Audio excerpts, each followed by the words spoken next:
딱 3번만 나랑 만나봐. 그 안에 오빠 마음 내가 바꿀게. 그 한마디에 박성재는 웃어넘기려 했는데요. 웃음끝이 잠깐 흔들렸습니다.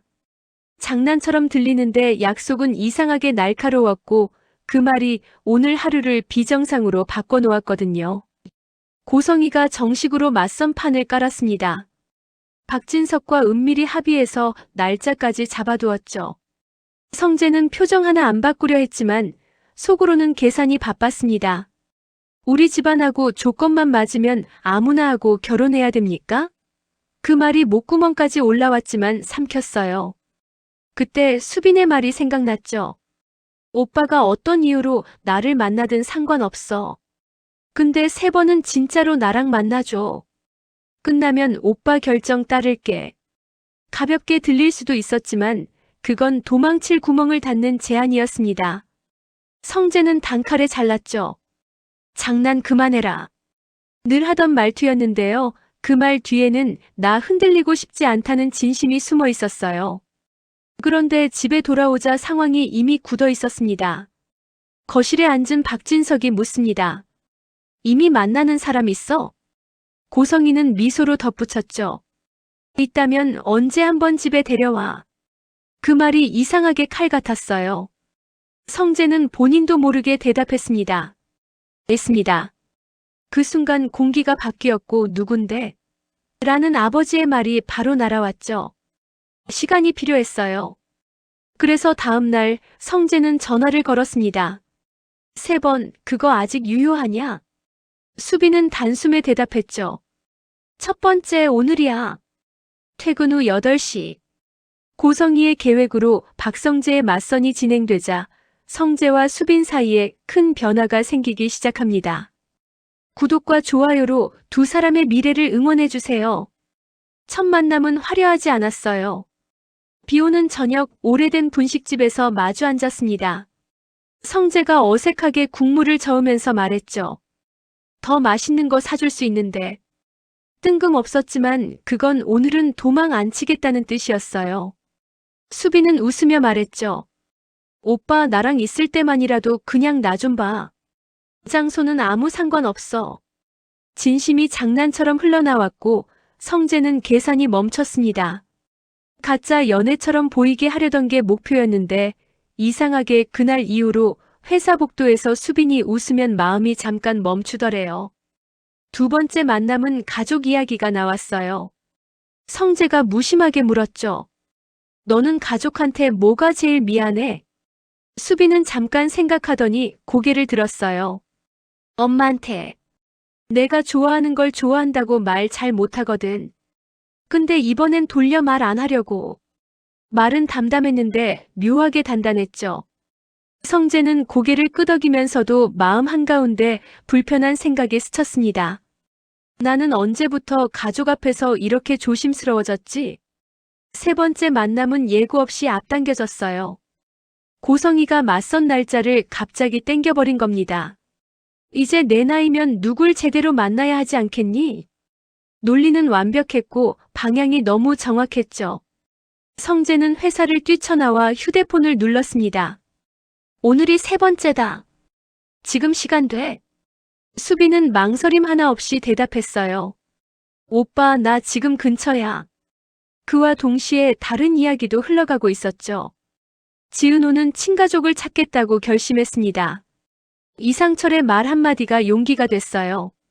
누구나 가족을 잃을 수는 있지만 진짜 가족은 결국 돌아온다. 그 말이 위로가 아니라 현실처럼 들렸거든요. 은호는 DNA 등록을 결심했고 그 선택이 지강호의 마음을 건드렸습니다. 강호는 혼자 결심했어요. 엄마 순이의 손맛을 식당 정식 메뉴로 올리겠다고요. 본사에 메일을 보냈고 승인까지 받았습니다. 문제는 계약서였어요. 리모델링, 장비 교체, 납품 조건까지 줄줄이 붙어 있었죠. 은호가 알게 되자 목소리가 높아졌습니다. 왜 상의도 없이 이런 큰일을 벌였어? 강호는 울분을 터뜨렸어요. 누나가 DNA 등록했다는 문자 봤어. 진짜 가족 찾으면 나랑 엄마밖에 안 남잖아. 나도 뭐라도 해야 할 것 같았다고. 그 말 한 줄이 모든 걸 설명했어요. 은호는 깨달았습니다. 내 용기가 누군가에겐 두려움이었구나. 한편 이지혁은 AD 인수전을 앞두고 악재를 맞았습니다. 마음대로 집 부도설이라는 기사가 포털 상단을 덮었죠. 사무실에서는 단단했지만 밤이 되면 어깨가 내려앉았습니다. 그때 은호를 우연히 만났어요. 안주라도 좀 먹으면서 마셔요. 은호의 말에 지혁은 고개를 들었죠. 이상하네. 너랑 마시니까 좀 괜찮아지는 것 같다. 둘은 말이 없었지만 침묵이 위로가 됐습니다. 지혁은 은호에게 늘 반말이고 은호는 여전히 지혁 선배라고 불렀죠. 익숙한 거리감이 오히려 따뜻했습니다. 다시 성재로 돌아가면요. 세 번째 만남의 끝에 수빈이 말했습니다. 오빠는 나 이용해도 돼. 가짜면 어때? 내가 진짜면 되지. 그 말이 너무 담담해서 오히려 독했어요. 성재는 머릿속이 복잡했습니다. 그때 고성희의 전화가 울렸어요.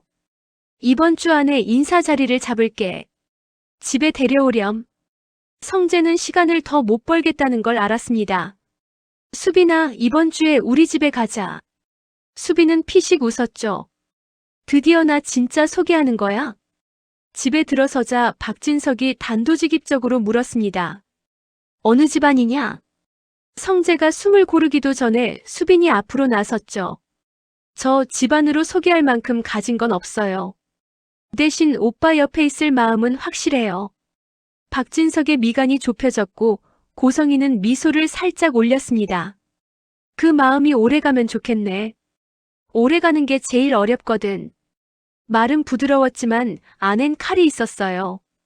성재는 단단히 말했습니다. 아버지, 어머니. 제가 보고 결정하겠습니다. 이 말에 공기가 달라졌습니다. 그 사이 고성희의 속셈은 더 깊어지고 있었어요. 은호에게 모성으로 다가간 건 연극이었죠. 그녀의 목표는 아들 우진을 박진석의 후계 구도에 올리는 것, 그리고 성재를 집 밖으로 내보내는 것. 그래서 성재에게는 맞선을, 은호에게는 DNA 등록을 동시에 부추겼습니다. 겉으론 아무 관련이 없어 보이지만 흔들림의 파동은 정확히 겹쳐 있었습니다. 한편 본사는 강호에게 리모델링 보고와 초기 납부를 요구했습니다. 은호는 단호하게 말했죠. 강호야, 이건 가족이 같이 결정해야 해. 강호는 눈을 피하며 말했습니다. 누나, 나도 가족이야. 그래서 한 거야. 두 사람의 말은 엇갈렸지만 마음은 결국 한 곳을 향하고 있었습니다. 그날 밤 은호는 혼잣말처럼 중얼거렸어요. 이지혁. 그리고 다음 날 계약서를 들고 지혁을 찾아갔습니다. 지혁 선배, 계약 좀 같이 봐줘요. 지혁은 흔쾌히 고개를 끄덕였죠. 봐줄게. 대신 숫자부터 보자. 말은 단단했지만 시선은 은호의 얼굴에 오래 머물렀습니다. 둘은 계약의 위험 조항을 하나씩 짚으며 조건 재협상을 시도했어요. 일처럼 굴던 지혁, 사람처럼 붙들던 은호. 묘하게 균형이 맞았습니다. 지역의 회사는 여전히 소문 한복판에 있었지만 뜻밖의 구원이 집에서 왔습니다. 이상철이 낡은 통장을 내밀었죠. 이게 도움이 될지는 모르겠다. 그치만 아버지가 할 수 있는 건 이것뿐이다. 지역은 잠시 말을 잃었습니다. 아버지 감사합니다. 그 한마디가 평생 미뤄둔 대화의 시작이었죠. 지역은 결심했습니다. 버티지 않고 증명하자. 그는 재무자료를 공개하고 고객 간담회를 열었습니다. 우리는 버티지 않겠습니다. 증명하겠습니다. 그 한 문장이 회사를 다시 세웠습니다.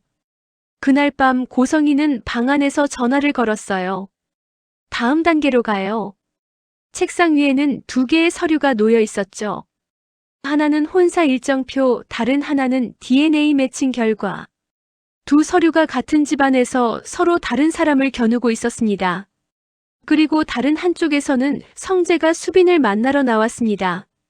말하려던 순간 수빈이 먼저 입을 열었어요. 오빠, 결혼 얘기 그만하자.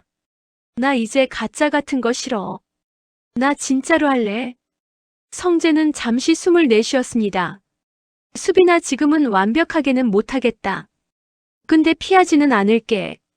수빈은 고개를 끄덕이며 웃었죠. 그럼 됐어. 시작이 제일 어렵거든. 늦은 밤 지혁은 은호를 다시 만났습니다. 지혁 선배, 오늘은 좀 괜찮았어요? 지혁이 미소 지었죠. 너랑 마주치면 늘 조금 괜찮아진다. 그 말이 조용히 남았습니다.